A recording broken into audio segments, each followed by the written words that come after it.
Parents bought younger sister with serious shrug issues a 25K car for Christmas while all I got was a phone case. I have been needing a car to get to work for a couple years. Parents promised one, but gave her one instead. In my family, there are 2 kids, sister and I, and my parents. Christmas was coming up and I've been wanting a car for about a year now because I've recently gotten my green peas, Australian thing that you can get when you're older than 18. My parents have mentioned in the past the idea of me paying for half, and they'll cover the other half of a car under total 10,000 Australian dollars. I can afford this as I've saved most of my money from the 2 jobs I've kept since I was 14, so no biggie. I've also been relying on my mum to drive me to work for the last 4 years, so it was a smart move on their end rather than driving me the 30 minutes each way every shift I've got. My sister has just turned 17, which is when you can get your red peas in Australia.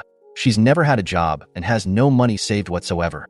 I love her a lot, but she's made some questionable decisions toward her future lately, but that's a separate story. My parents haven't seemed to care as much as they probably should have about these things, and are acting like everything's normal and all good. With Christmas coming up at the time and my birthday in early January, I thought this might be the time my parents get me that car I've wanted for the last year, as they've mentioned this idea for the last couple months. I'm obviously excited the week leading up to Christmas, wondering what type of car they've bought or what they're looking at.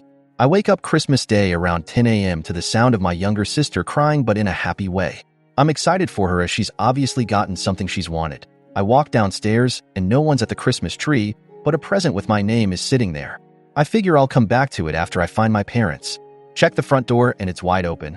Walk out to the driveway to see a brand new blue Hyundai i30 sitting in the driveway with a big ribbon on the front, around 25K. My sister is at the side of it crying with my parents' arms around her. I ask who it's for and my parents tell me her. I probably could have handled this better, but I stormed back into the house, closed my door and stayed in there for the rest of the day. Didn't go with my family to see everyone else for Christmas because of how annoyed I was. My parents asked me why I did that when they got home.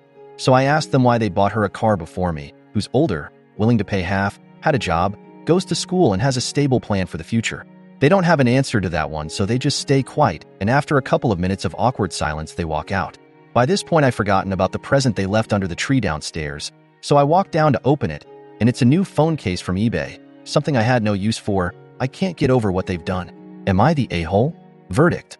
Not the asshole. Relevant comments. Commenter. NTA. Everyone would be pissed at these disproportionate gifts. However, your birthday is in early January. Could they be planning on getting you a car for your birthday? OP. That could be a possibility, and I'll have to wait and see on that one. But now that I've thought about it more and this has happened, I've realized the favoritism has been clear all through my life.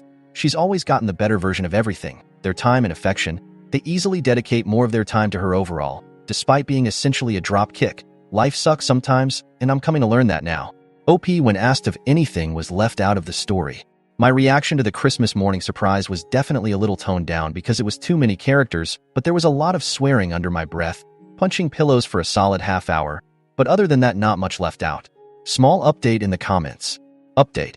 I've had a long and deep chat with my parents.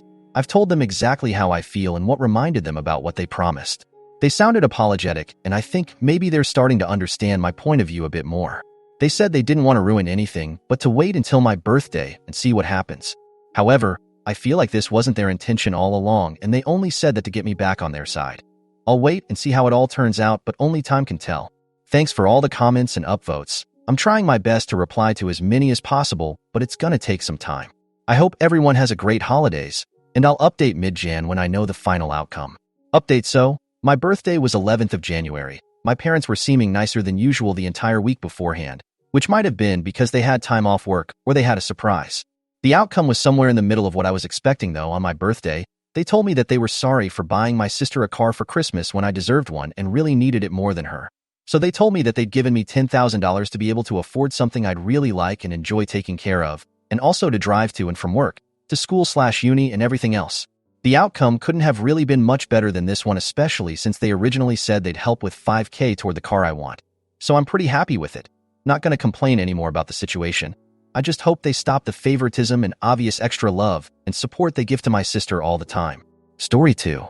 I, 31F, cannot stand my boyfriend's 30M mom, 60F, and I think she might be literally insane. My boyfriend's mom is easily one of the worst people I've ever encountered in my entire life, and it is a miracle that her son, my boyfriend, has turned out to be such an incredible, kind, loving person. She has serious, blatant mental issues that aren't being treated, and I oscillate between feeling intense sadness for her and pure hatred. Some examples of her behavior just from this past year. She filed a restraining order against her own brother over a financial trust dispute. Her father died last year, and he was apparently very wealthy, and there was a big trust fund to fight over. I don't know what happened between her and her brother, but I watched her behavior at the hospital while her father died, and she was an awful witch. Her own mother, who has severe dementia, was beside herself. Every 30 minutes, she had to be reminded we were in the hospital with her husband of 50 years on his deathbed. My boyfriend's mother was seriously nasty to her, and even hospital staff noticed and tried to protect her. The trust should have gone to the widow, and her brother took it over to provide medical care/living arrangements for her. She fought this tooth and nail, insisting the money was hers. She sued him for the money and lost. She remains extremely bitter about this. She is very jealous of my boyfriend's niece's grandmother, the other grandma, and badmouths her to this 6-year-old child, saying things like, "Grandma Mary is a bitch." Grandma Mary, by the way, is sweet, timid, and very quiet. Every Christmas, without fail, she blows up. We hosted her at our home last Christmas, and all seemed well until she found out we were going to Vegas the next week to celebrate my birthday. She stormed out and drove home. Then, on Christmas Day, wrote an email stating, "You are no longer my children." Period. Like I said, I have learned my lesson. I am sure Mary will take you in, as that seems to be her MO. My boyfriend pulled up email records from the past 5 years, and there is always an email like this sent to the entire family on Christmas. She lives 2 hours away, but had a dance event where we lived this past summer. We agreed to host her for a couple days, but when she informed us it would be nearly 5 full days and we had evening plans on some of them, we asked if she could stay at my boyfriend's brother's house. She gets violently angry if we're not in the home to entertain her. This caused the biggest uproar you could ever imagine. She told my boyfriend he was a horrible son, told him to fuck himself, and that she hated him. When she finally got to our house a couple days later, she ran into the house screaming and demanding he go get all her stuff out of the car. He was miserably sick, and when she found this out, she told him she ought to slap him upside the head for having her there. He debated telling her he was sick, but thought she would blow up. Either way, there was no winning. We were under the impression she would be at her event through the weekend, but instead she sat around our home complaining and being generally awful. We both had important work to do over the weekend that we could not do because she was there. When she offered to sweep and mop the floors, we didn't stop her because it gave her a distraction. She later wrote an email stating, "I'm trying to get out and meet people, but you all curtail any effort. I don't have any friends. My whole life has been condemned to the enslavement of others whether I want to or not." The final straw was giving up the afternoon dance events to mop and clean for son. I would have paid her to leave that day. This is just a mild example of how her mind works and how she justifies her own behavior. One of her lifelong dreams was to drive the Pacific Coast Highway. My boyfriend tried to make that dream a reality for her last month. Together, they planned the cities to stop at, activities they wanted to do, the type of car they wanted to drive. They agreed about who would pay for what. I was invited on this trip and reluctantly agreed to go. We all discussed payment and agreed I would pay for my own food and activities, while they would split car/hotel costs since I didn't have a say in any of it and it was technically their trip. After the dance event incident, she wrote an email stating, "I am only going to Cali at this point because OP would be forced to go 50-50 with son, even though she makes less than him, but it won't be that much fun." She wrote this email to the entire family for some reason. We moved forward with the trip, aware of the potential risks. Things blew up way beyond what we ever had planned, though. We expected anger and childlike behavior from her, but the justification for my boyfriend is that if it would improve her happiness levels even slightly, it was worth it. On the last day, she has a tendency to get very upset the day a trip ends. While discussing payments, she just lost it. We were in the car, and she started screaming about how awful we were at the top of her lungs. She screamed bloody murder at me for things I've never even said or thought. She brought up things from years ago that have since been distorted in her mind. And when my boyfriend said the screaming needed to stop or we would have to just head to the airport early, our flight was about 8 hours from then and a 2-hour drive, she lost it even further. She called 911 and insisted we were both holding her hostage and about to abandon her. We had to pull over in a fancy hotel parking lot, no less, and the cops came and questioned all of us. Within 5 minutes, they caught on to her mental issues and hysteria. They forced her to vacate the car and separate from us. She got hysterical again, begging to not have to leave and that she would just shut up. When they said it was a bad idea to stay together, she asked for the police report number so she could file a restraining order against my boyfriend, her son. He gave her money for a car and food for the day and drove away in shock. So why am I writing all this? Partially to vent.